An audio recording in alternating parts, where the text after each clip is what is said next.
Bismillahirrahmanirrahim. Assalamualaikum warahmatullahi wabarakatuh. Saya akan mempresentasikan mengenai RPS dari mata kuliah ini, di mana mata kuliah ini adalah mata kuliah rekayasa lalu lintas lanjutan dengan bobot mata kuliah 2 SKS yang diajarkan pada semester 5 di Prodi Program Studi Teknik Sipil Universitas Muhammadiyah Parepare. Nah, saya akan menjelaskan mengenai mata kuliah ini, bahwa ini mata kuliah berkelanjutan dari dasar-dasar dari mata kuliah rekayasa lalu lintas sebelumnya yang berfokus pada perencanaan dan evaluasi fasilitas pada fasilitas transportasi. Nah, pokok bahasan meliputi analisis simpang bersinyal dan terkoordinasi, di mana dalam hal ini ada perencanaan ATC atau Area Traffic Control System dan kinerja bundaran atau roundboat dan dinamika gelombang kejut atau shock walls, hingga analisis teori antrian lalu lintas. Nah, dalam hal rekayasa lalu lintas lanjutan ini merupakan mata kuliah yang bagaimana melihat kapasitas dan kinerja hambatan samping dari sebuah persimpangan. Nah, pokok bahasan dan alokasi waktu yang dilakukan dalam proses pembelajaran pada mata kuliah ini dilaksanakan dengan tahap 14 minggu waktu yang dilaksanakan, yang tergabung dalam beberapa materi dalam 14 minggu itu. Salah satunya itu simpang terkoordinasi dan simpang bersinyal 1 sampai 5 minggu, dan aplikasi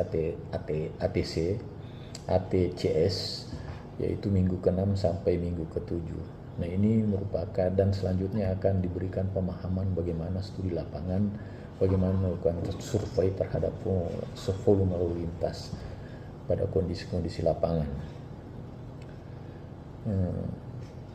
Demikianlah gambaran singkat dari mata kuliah yang saya ampu pada kesempatan ini. Selanjutnya saya akan menyampaikan salah satu proses pembelajaran yang saya lakukan dari salah satu materi yang ada di dalam RPS. Demikian dan terima kasih. Assalamualaikum warahmatullahi wabarakatuh. Waalaikumsalam warahmatullahi wabarakatuh. Oke, pada hari ini kita akan belajar terkait dengan rekayasa lalu lintas yang akan kita korelasikan dengan informasi pengetahuan dan pengembangan untuk rekayasa lalu lintas lanjutan.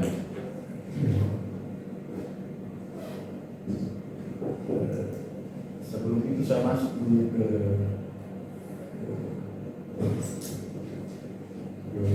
jalan fokus ini.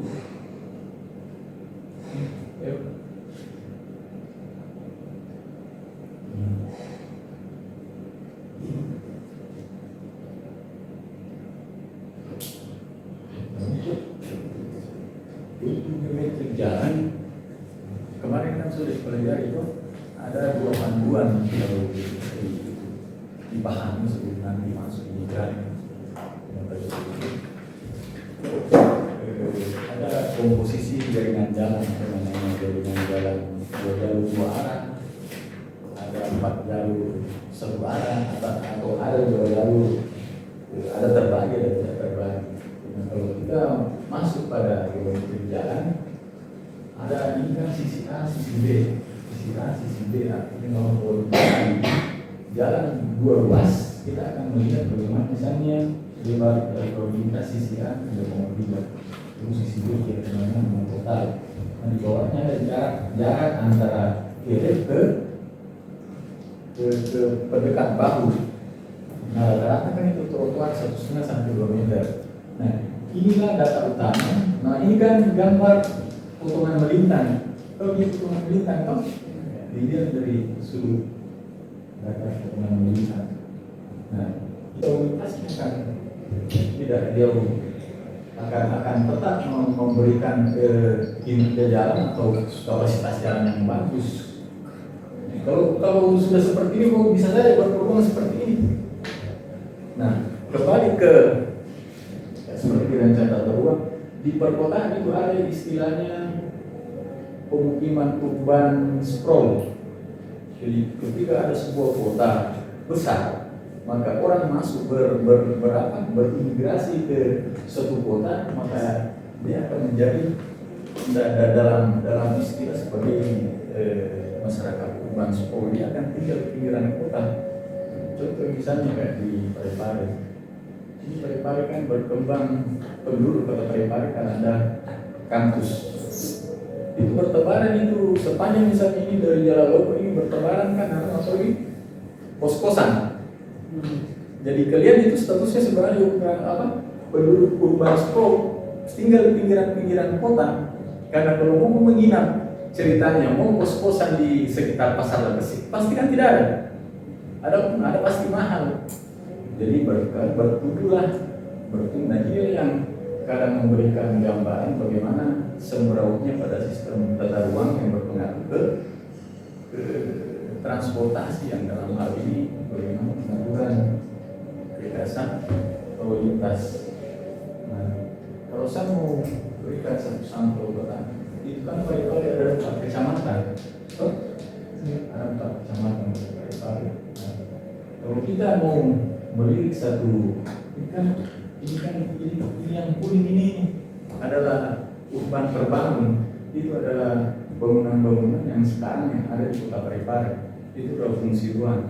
Nah, ini yang ini jaringan jalan ini adalah jaringan jalan yang melintas, jaringan jalan kota provinsi. Nah, seperti saya katakan kemarin kan namanya kawasan strategis, kawasan pengembangan, ada kawasan industri. Kayak ini adalah kawasan industri. Di sini adalah area kawasan pengembangan. Nah, bangunan yang berkembang di sepanjang koridor utama kota Parepare itu kan akan berdampak pada kapasitas dan kinerja jalan itu akibat dari perencanaan tata ruang. Itu kalau konsisten pasti ada perencanaannya, tapi kalau tidak konsisten maka itu akan memberikan dampak ke rekayasa lalu lintas. Ini salah satu contohnya. Nah, ini contohnya yang lebih. Nah, kemarin saya katakan bahwa ada dalam perencanaan tata ruang itu ada istilahnya koefisien lantai bangunan, ada namanya KLB, ada namanya KLB.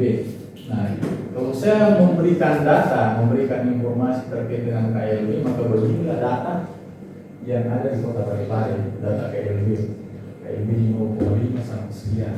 Nah, dalam perencanaan tata ruang biasanya pemerintah menetapkan 3, misalnya kota Parepare KLB 3.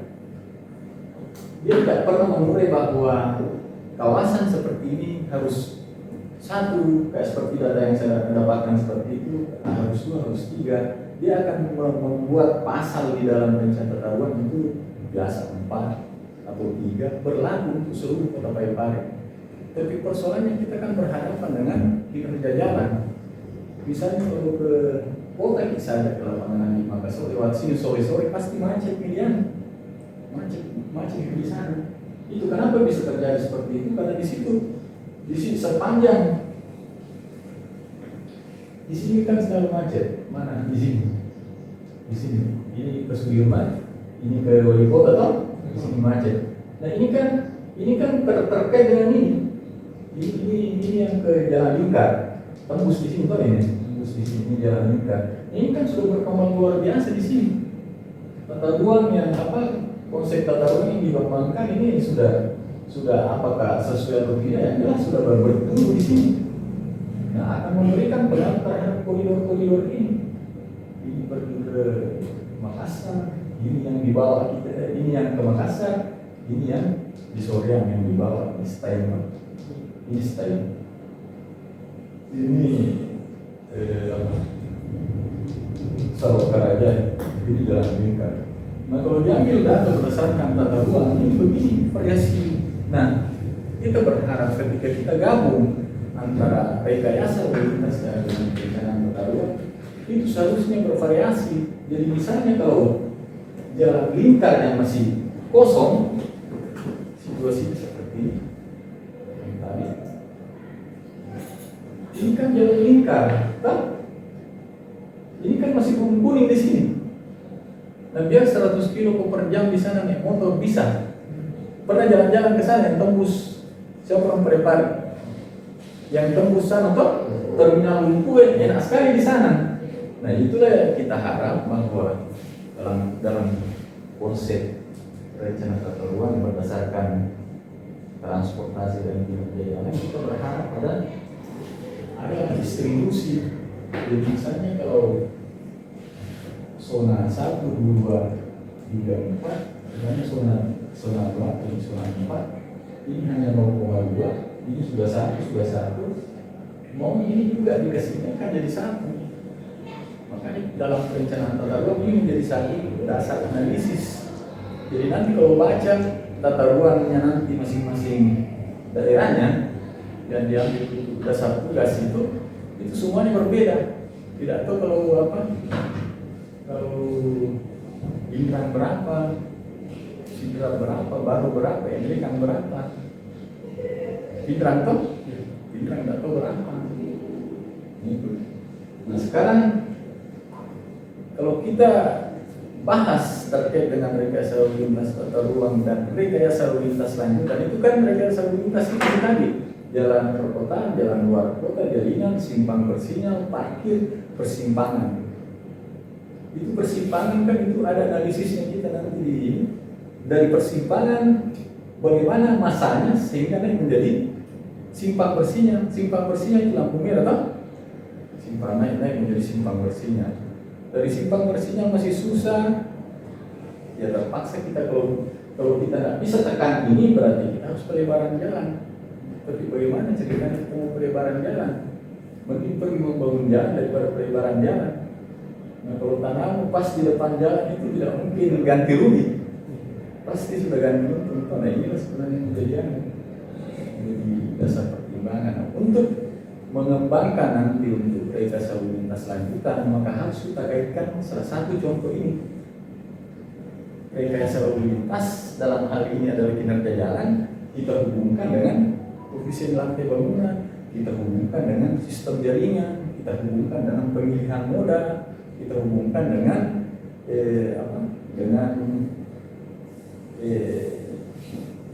pemilihan apa lagi? Ada 4 tahap sistem perencanaan transportasi: pemilihan moda, pemilihan rute, pemilihan sistem jaringan dan sistem ada di satu lupa. Itu harus kita hubungkan karena kemarin kalau kita bercerita rekayasa lalu lintas kan sampai sebatas itu gitu, sebatas jalan perkotaan, luar kota sampai paling parkir, sampai parkir bagaimana kita perencanaan parkir. Misalnya lapangan di Makassar dalam rekayasa lalu lintas kita merencanakan parkirnya harus bagaimana, walaupun badan jalan kita ambil, karena begitulah rencana tata ruangnya di Makassar dan sekitarnya tidak akan bisa diubah-ubah, tinggal kita rekayasa. Itu terakhir itu rekayasa lalu lintas toh. Nah kalau kita kembangkan ini lebih jauh untuk riset, untuk penelitian skripsi, hubungan salah satunya bisa hubungannya dengan KLB, bisa hubungannya dengan pemilihan moda, pemilihan jaringan, pemilihan rute dan sebagainya. Ini yang menjadi apa?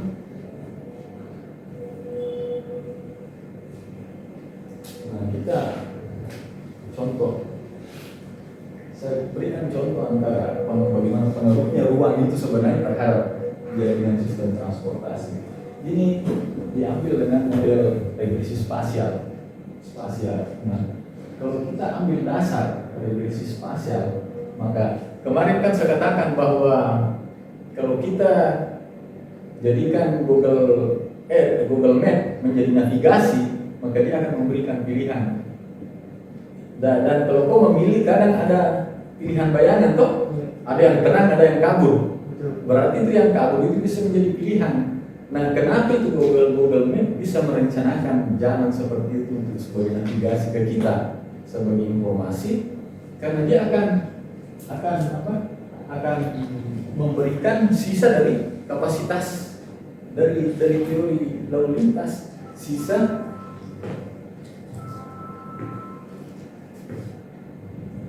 dari nilai kapasitas. Misalnya kalau kapasitasnya tinggi, bisa kalau kapasitasnya rendah, maka dia akan arahkan ke sana.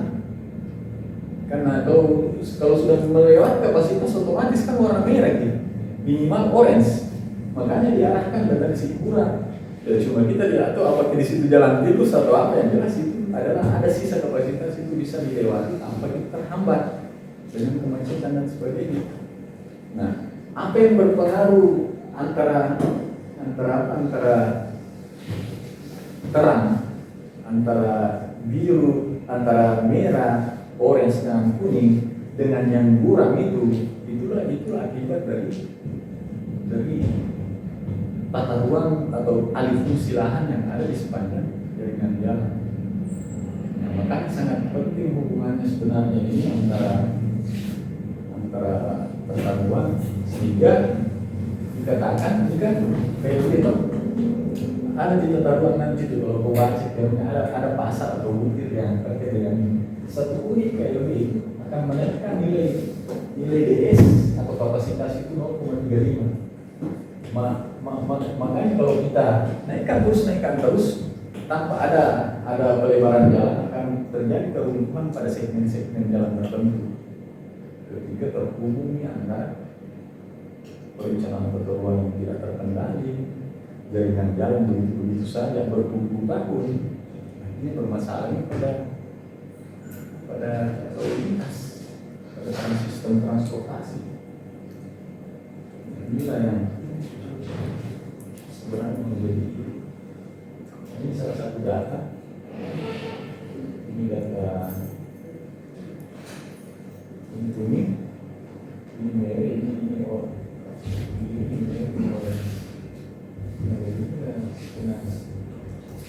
Ini adalah salah satu bisa perlihatkan salah satu skenario.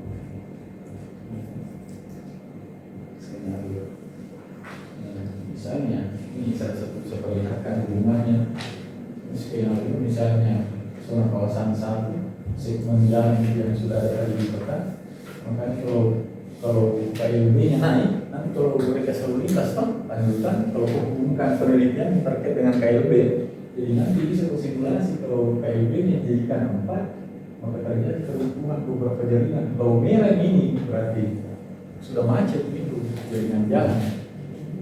Kalau milik KLB terlalu tinggi itu, maksudnya jalannya sudah sempit tapi bangunan karena kepentingan bisnis kan filosofinya kan bahwa setiap ada bangunan pasti ada pergerakan setiap ada kampus pasti ada mahasiswa, setiap ada bisnis mahasiswa pasti ada pergerakan, setiap ada pergerakan pasti menggunakan sarananya adalah transportasi. Ada yang bawa motor, ada yang bawa mobil, itu semua bagian daripada kegiatan. Nah, persoalannya akan dua hal yang akan terkait di sini adalah ruang, dalam artian bahwa di mana kalian tinggal, di mana kalian menggunakan fungsi ruang, baik itu kamar dan sebagainya, terus di mana kalian akan mengakses jalan. Persoalannya kalian pasti akan memilih jalan yang sama untuk ke kampus. Misalnya kalau posnya di bawah atau posnya di jalan lingkar, misalnya di Perumnas, pasti memiliki jalan yang sama dan ribuan orang akan memilih jalan itu. Nah, di situ ada peningkatan, akhirnya bertambah posisi akan bertambah juga. Nah, ini menarik sekali untuk jadi riset dan bahan penelitian bisa dilakukan. Ini sinyalnya sana. Dari sini ada pertanyaan.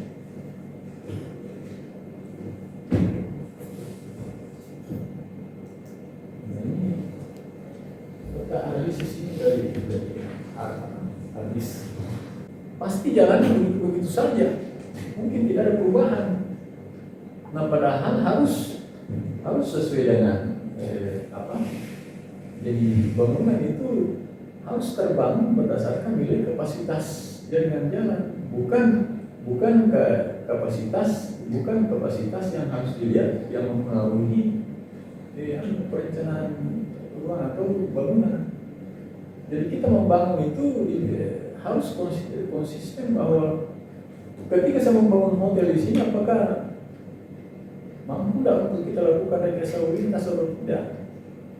Nah, misalnya kalau kita bangun, misalnya di bawah di Makassar, Sumantri, SPBU, andaikan berfungsi itu hotel lama itu, mungkin tidak tahu berapa fase simpang bersihnya di situ.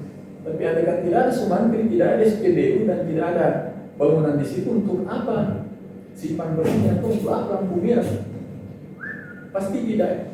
Karena persoalan dalam rekayasa lalu lintas kan itu kita harus mengendalikan konflik. Jadi setiap misalnya